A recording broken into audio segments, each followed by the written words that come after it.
Après l'école primaire, le lycée, j'arrive à Yaoundé pour continuer mes études supérieures. Je suis à l'université de Yaoundé 1. Je suis fasciné par l'infrastructure. Ceci est mon parcours de l'école. Je peux enfin voir tous les jours le palais polyvalent des sports. Je suis honoré. J'ai envie de prendre une photo, mais ce serait sans l'image de Bamouté ou d'autres stars du Game Lion Indomitable. Ce jour, je suis avec ma petite sœur. On vient à peine de quitter la maison. Elle me propose d'aller quelque part. C'est le bâtiment abritant le premier ministère. J'ai envie d'aller toucher du doigt, mais je sens qu'on ne peut pas me laisser m'approcher. Je filme avec mon téléphone portable. Ma sœur me demande de faire très attention, d'être discret. On risque de se faire prendre. Ces formes magnifiques. Je suis tellement ému, j'ai juste envie de rester. C'est une journée de balade. On continue de marcher. Que c'est joli les villes en Afrique. Des espaces verts, des bancs publics, quelques photos historiques, des monuments. Je trouve qu'il n'y en a pas assez de monuments, des personnes qui ont marqué l'histoire. L'histoire du Cameroun à Yaoundé se résume-t-il au monument de la réunification et au boulevard du 20 mai? Je discute avec ma petite sœur.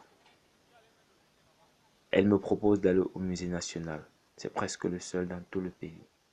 La nuit tombe. On est fatigué. On doit rentrer. Pas facile de trouver un taxi. Au quartier, c'est dangereux. Ma soeur en sécurité. Elle a trouvé désormais son gros bras, moi.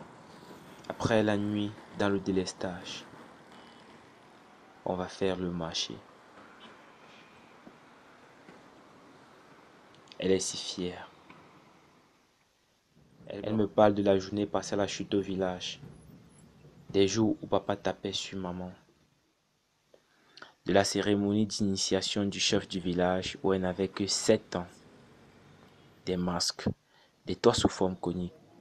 Elle me rappelle même le nombre de cônes qu'avait la maison des notables et celui du souverain. J'attends qu'elle fasse allusion à la ville, à la balade ou alors d'autres balades. Elle en a fait très peu.